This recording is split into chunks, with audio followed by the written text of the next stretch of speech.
प्रभातखबर.com, विश्वास वही, रफ्तार नहीं। सबसे पहले आपका यहाँ आने के लिए बहुत बहुत धन्यवाद। मैं आपसे 2-3 मिनट का समय लूंगा अपनी बात कहने के लिए। उसके बाद आप अपने सारे प्रश्नों को पूछ सकते हैं। मैं यहाँ पे जितने समय जरूरत होगी उतने समय बैठूंगा। पिछले 3 दशक बिहार में लालू जी और नीतीश जी का राज रहा है।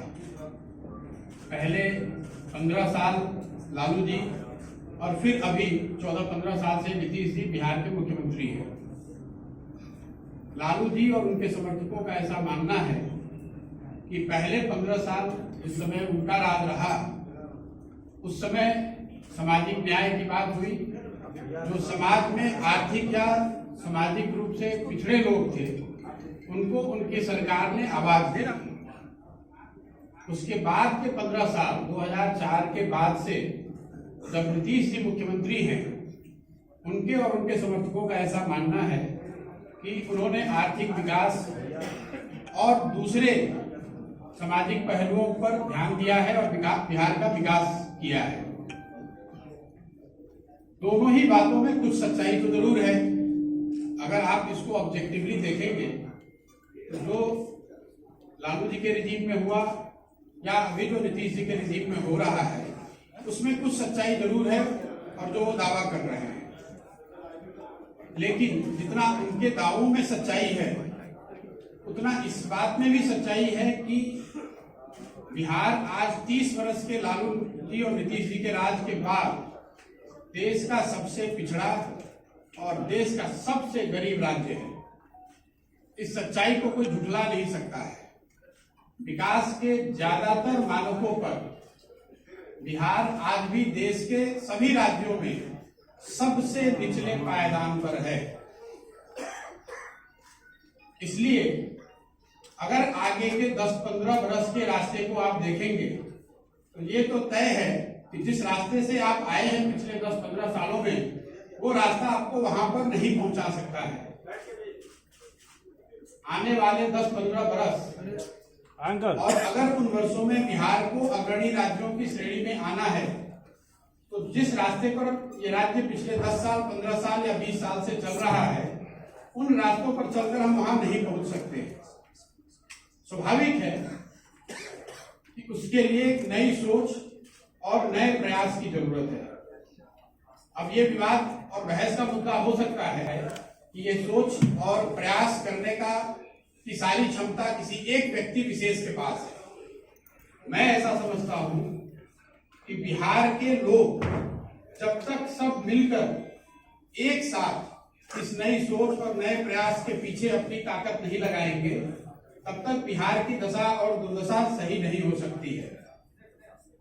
इसलिए मैं ऐसा मानता हूं कि आने वाले दिनों में और आने वाले समय में बिहार के वो लोग जो इस धरती से जुड़े हैं, जो यहाँ के मुद्दों को समझते हैं और जिनमें यहाँ की समस्याओं को सुलझाने की क्षमता है, और उससे बढ़ के आने वाले वर्षों में बिहार को बदलने का जिनके पास जज्बा है, जो बिहार को बदलना चाहते हैं, वो सारे लोग और या उनमें से ज्यादातर लोगों को एक साथ आकर कोई नई प्रयास करने की जरूरत है।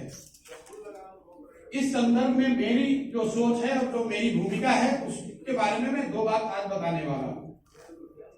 जैसा कि आप प्रेस में या अदरवाइज कई जगह मीडिया में स्पेकुलेट किया जा रहा है कि मैं कोई राजनीतिक पार्टी बनाने वाला हूं या मैंने कोई राजनीतिक मंच बनाया है, ऐसी कोई घोषणा मैं आज नहीं करने वाला हूं।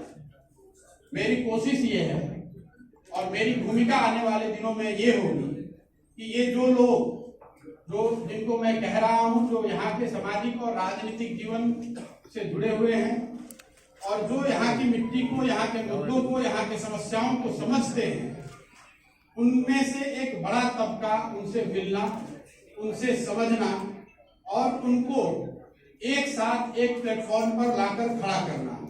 पहली मेरी भूमिका का पहला जो लक्ष्य है वो ये है, मैं मेरे साथियों के साथ पिछले 4-5 महीनों से हम लोगों ने करीब 17,500 ऐसे लोगों को चिन्हित किया है, उनसे संपर्क बनाया है।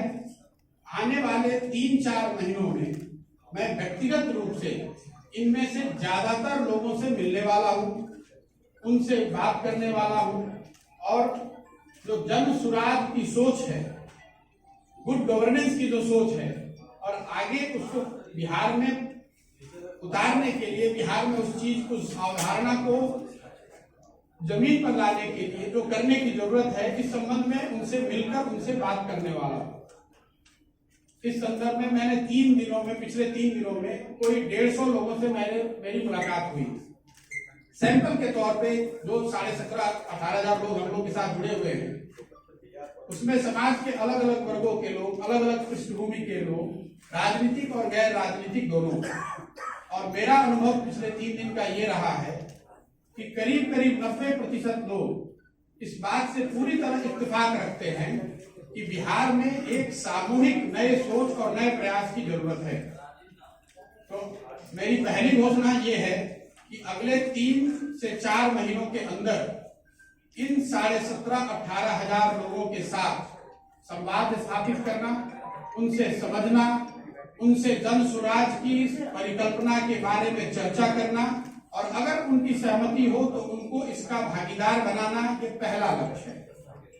अगर इनमें से एक बड़ा वर्ग 2,000, 5,000, 3,000, मैं कोई संख्या अभी आपको एक संख्या नहीं बता सकता हूं, लेकिन इसमें से बड़ी संख्या में लोग अगर एक साथ आए, एक प्लेटफॉर्म या एक अभियान के तहत जुड़कर आते हैं और वो मिलकर ऐसा तय करते हैं कि हमें किसी राजनीतिक संगठन या पार्टी की जरूरत है, तो उस पार्टी की घोषणा उस समय करी जाएगी।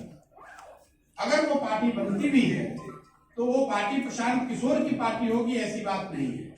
वो उन सबों की पार्टी होगी जो इस परिकल्पना से जुड़कर इस राजनीतिक संगठन के निर्माण में अपनी भागीदारी देना चाहते हैं। ये काम मुझे ऐसा लगता है कि अगस्त या सितंबर तक पूरा कर लिया जाना चाहिए। ये आज की घोषणा का एक पहलू है।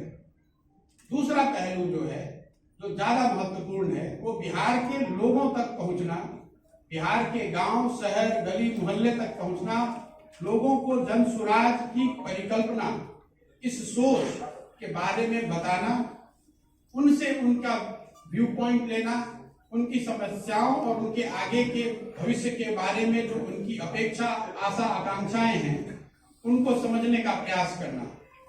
उसके लिए 2 अक्टूबर से मैं स्वयं पश्चिमी चंपारण गांधी आश्रम से 3,000 किलोमीटर की पदयात्रा शुरू करूंगा।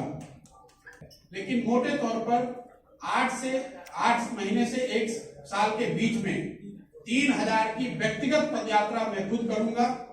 बिहार के हर वो व्यक्ति जो जिनसे मिलना जरूरी है, जिनसे मिला जा सकता है, जो मिलने को तैयार है, उनके घर जाएंगे, उनके ऑफिस जाएंगे, उनका कुंडी खटखटाएंगे, उनको इस जन सुराज की परिकल्पना से जोड़ने का प्रयास करेंगे। उनकी सोच, उनकी भावना के अनुरूप जो आगे बिहार के लिए किया जा सकता है, उसको अपने प्रोग्राम और अपने परिकल्पना में समाहित करेंगे। आज के तारीख में मेरे पास से ये 2 घोषणाएं हैं। इसके साथ आपके माध्यम से मैं बिहार की जनता को एक और आश्वासन देना चाहता हूं कि मैं पूरी तरीके से जो कुछ भी मेरे पास है, जो भगवान ने मुझे बुद्धि शक्ति दी है, वो पूरी तरीके से बिहार के बेहतरी के लिए उसको समर्पित कर रहा हूं। कोई सवाल नहीं है बीच में इसको छोड़ने का, कोई सवाल नहीं है कि इसमें कोई भी बीच में बाधा आए तो उससे घबराकर पीछे हटने का। आप में से कुछ लोगों के मन में पिछली घोषणा में मैंने बात बिहार की थी, उसको लेकर है कि आपने बात बिहार की घोषणा करी और फिर वापस 1 महीने के बाद आप बिहार नहीं आए। मैं आपका ध्यान आकर्षित करना चाहता हूं कि बात बिहार की घोषणा फरवरी 2020 में करी गई थी। अनफॉर्चुनेटली मार्च 2020 में कोविड की वजह से हर जगह लॉकडाउन और पूरा जीवन अस्त व्यस्त 2 साल तक रहा। अब आप कुछ लोग ये कह सकते हैं कि अगर कोविड के दौरान आप बंगाल में काम कर सकते हैं तो बिहार में क्यों नहीं। वो इसलिए कि बंगाल में किसी बनी बनाई व्यवस्था के साथ काम करना था, बिहार में एक नई व्यवस्था बनानी है। बिहार में एक नई व्यवस्था बनाने के लिए मुझे 2 साल, 3 साल, 4 साल उसमें काम करना पड़ेगा। अभी यहाँ पर कोई इलेक्शन नहीं है, तो इस तरह के जिनके मन में सवाल है कि कौन सा इलेक्शन लड़ेंगे, किसके साथ लड़ेंगे, उसकी कोई परिकल्पना मेरे मन में अभी नहीं है। जैसा मैंने ट्वीट के माध्यम से बताया है, मेरा पूरा फोकस अभी बिहार के लोगों से जाकर मिलना, उनकी बात को समझना और जो जन सुराज की एक परिकल्पना है इसके साथ उनको जोड़ना है। मेरे पास कोई मंच नहीं है, अभी कोई पार्टी नहीं है, एक सोच है और एक इसको करने का जज्बा है।